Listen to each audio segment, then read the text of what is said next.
सभी पहाड़ वाले साथियों को नमस्कार। स्वागत है आपका हमारे पहाड़ वाले चैनल पे। यदि कोई भी भाई अपना जनरल स्टोर, किराना स्टोर या जो है ऐसा कोई बिजनेस करना चाहता है, तो अभी मैंने पिछले कुछ दिनों में पहले एक वीडियो बनाई थी, उसमें मैंने बताया था कि 20-25 हज़ार रुपये से आप अपना बिजनेस स्टार्ट कर सकते हैं। ये सही बात है कि आप 20-25 हज़ार रुपये से अपना काम शुरू कर सकते हैं। इसमें कोई वो नहीं, स्टार्ट करने के लिए ये आपका 20-25 हज़ार से शुरू तो कर सकते हो, बट इसमें एक दिक्कत आती है। वो दिक्कत क्या आनी है मैं आपको बताता हूँ।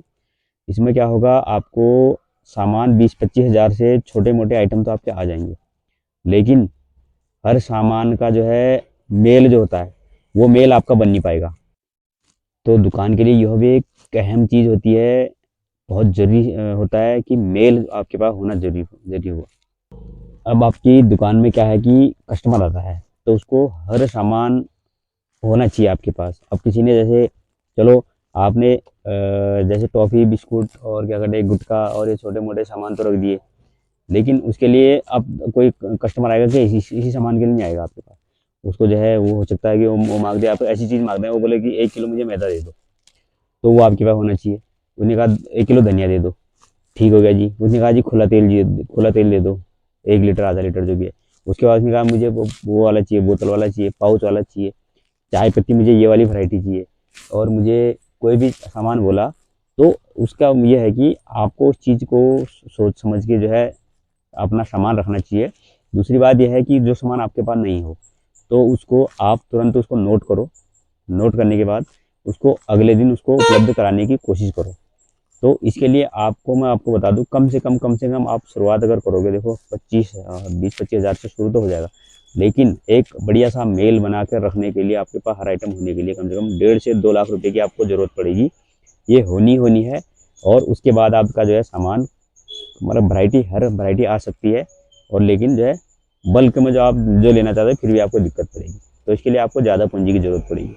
अगर आपको बढ़िया दुकान करनी है, जो मतलब ज़्यादा भीड़ भाड़ वाली जगहों में, तो आपको पूरा सामान रखना पड़ेगा, तभी आपकी जो है इनकम हो पाएगी। वरना क्योंकि ऐसा है कि देखो 10 से 15% आपको मार्जिन मिलता है। तो आपकी सपोज दैट अगर 1,000 1,500 रुपये अगर दिन की अगर सेल होती है, तो 10 से 15% के हिसाब से लगा लो, वही 150 से 200 रुपये। तो उससे क्या होगा, ना तो आपका घर ही चल पाएगा, ना जो है क्या कहते हैं दुकान ही चल पाएगी। तो उससे क्या होगा, फिर आपको धीरे धीरे धीरे करके इस चीज़ से फिर आप कटने लगोगे, फिर बाद में आपको नुकसान होना है। तो इससे पहले बचने के लिए आपको क्या करना है, सामान रखो। और एक चीज़ और करो कि दुकान में जो सामान बिकता है, जो बिक्री होती है, सेल होती है, तो उसको पैसे को हाथ मत लगाओ, उसको दोबारा सामान भरने की कोशिश करो। तो आप अगर 20 हज़ार से आपने शुरू करा है, तो साल 2 साल में आपका जो है वही जो है 2-2.5 लाख रुपए का सामान हो जाएगा। बशर्ते आपको बस ध्यान इतना रखना है कि जो आपकी बिक्री होती है उससे आपने कोई सामान, कोई और चीज़ के लिए उसको आपको खर्च करना ही नहीं है। उस सामान को वहीं रखना है, वहीं से गले में ही रखना है उस पैसे को, और गले में रख के उसी से सामान लेना है, उसी से वापस रखना है। तो आपके पास इतना पैसा होना चाहिए अगर आप बड़े लेवल पर बिजनेस करना चाहते हो। बाकी छोटा मोटा अगर आप टाइम पास वाली बात है तो आप इतने से शुरू कर सकते हो। मेरा कहने का मतलब ये है। तो आपको ये बात अच्छी तरह से समझ में आ गई होगी। अब दूसरी चीज़ आपको एक चीज़ और बताता हूँ। देखो बार बार बात कर रहा हूँ लोकेशन। लोकेशन का क्या होता है, देखो लोकेशन आपको ढूंढनी पड़ेगी। अब आपने अपनी दुकान खोली छोटी मोटी, और वो एक चीज़ का ध्यान रखना, कभी वो जो होलसेलर है, जो होलसेल में माल बेचता है, उसके सामने आपकी दुकान आपको नहीं खोलना, वो नहीं चलेगी, बिल्कुल नहीं चलेगी। क्योंकि होलसेलर वहाँ पर जो आप, अगर चीनी है, अगर आप जो है 40 रुपये दोगे तो वो जो है 38 रुपये दे देगा। तो आप क्या कर लोगे, उसके पास जाएंगे। कोई भी सामान है, तेल ही है, तेल में आप जैसे अगर अभी का जो रेट चल रहा है, अगर 150 रुपये चल रहा है, वो 145 का दे देगा, तो नुकसान तुम्हें होना है उसका। इस चीज़ का भी ध्यान रखना है। तो या तो फिर उससे उसी के लेवल का काम करने की सोचो, या फिर उससे जो है उससे हट के काम करो। फिर अगर उसने जो है अपना जनरल स्टोर या किराना स्टोर से रिलेटेड अगर सामान रखा है, तुम कोई और सामान को कपड़े का खोल लो, या फिर किसी टॉयज वॉयज वगैरह का खेलो, लेकिन वो देखना पड़ेगा आपको कि वहाँ पर चल सकती है नहीं चल रही, ये डिसाइड आपको करना है। तो सेम दुकान होलसेलर के सामने अगर आप अपनी स्टार्ट करोगे तो वहाँ पर नहीं चलनी है, इसका आपको ध्यान रखना है। या तो उसे हट के करना है, या उससे जो है बड़े लेवल पर काम करना है। ये आपका क्लियर होना चाहिए।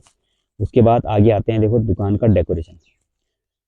डेकोरेशन का ऐसा है कि आपने सामान को ऐसे ऐसे रखना है कि आपका हर आइटम कस्टमर को दिखना चाहिए।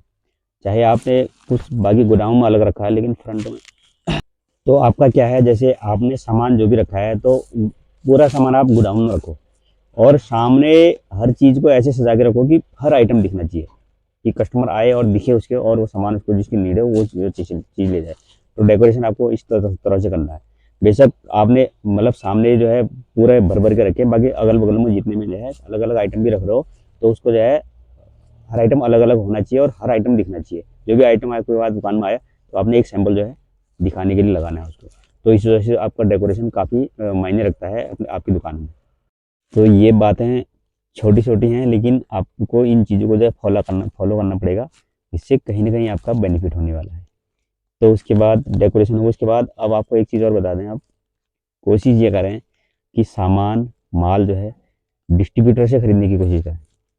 अगर छोटे मोटे होलसेलर से खरीदोगे वो क्या है, आपको जो है मार्जिन कम देंगे। अगर आप बड़े डिस्ट्रीब्यूटर से खरीदोगे तो आपको मार्जिन अच्छा देंगे, ये बिल्कुल पक्की बात है। और माल ये करें कि ज़्यादातर कोशिश करें कि बल्क में खरीदने की। बल्क बोले तो मतलब जैसे पेटियाँ पेटियाँ हर चीज़ के, तो उसमें आपको देखो कुछ स्कीमें भी मिल जाती है साथ में, और कुछ जो है फ़ायदा भी होता है, माल थोड़ा सस्ता मिल जाता है और साथ में कुछ स्कीम मिल जाती है, तो वो आपको बेनिफिट दे जाता है। जैसे अगर आपने दाल दाल एक 10 किलो 15 किलो 20 किलो खरीदा और एक उसका पूरा कट्टा खरीदा, तो कट्टा अगर पूरा कट्टा खरीदोगे तो उसमें आपको, जैसे आप अगर चना ही है, चना अगर आप खुले में अगर खरीद रहे हो तो 10-20 किलो खरीद रहे हो तो आपको जो है 70 से 75 रुपये किलो लगेगा। वही अगर पूरा कट्टे में खरीदोगे तो 55 से 60 रुपये तक में लग सकता है। तो इतना फ़ायदा होता है देखो पूरा बल्क में खरीदने में। तो इस चीज़ का वो भी आपको ध्यान रखना है, बड़े लेवल पर काम करना है, तो ये चीज़ें आपके लिए तो मायने रखती हैं।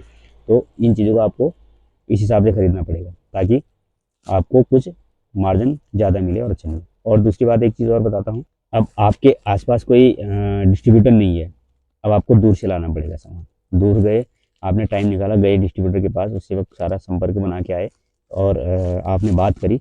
बात करने के बाद अब आपका सामान आना स्टार्ट होता है। तो आपने ज़्यादा सामान खरीदा, पूरा बल्क में सामान खरीदा, तो उसमें आपको क्या होगा, जब आप मंगाओगे उसको अपनी दुकान तक, तो आपको ट्रांसपोर्टेशन चार्ज कम लगेगा। तो इससे भी एक बचत होगी।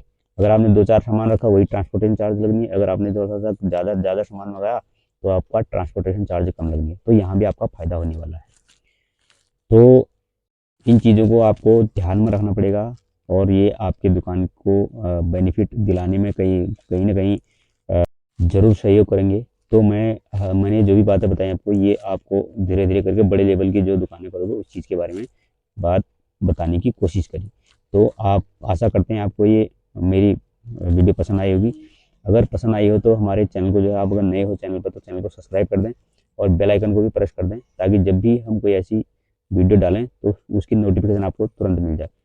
तो फिर मिलते हैं आपको एक नई वीडियो के साथ, तब तक के लिए धन्यवाद, नमस्कार।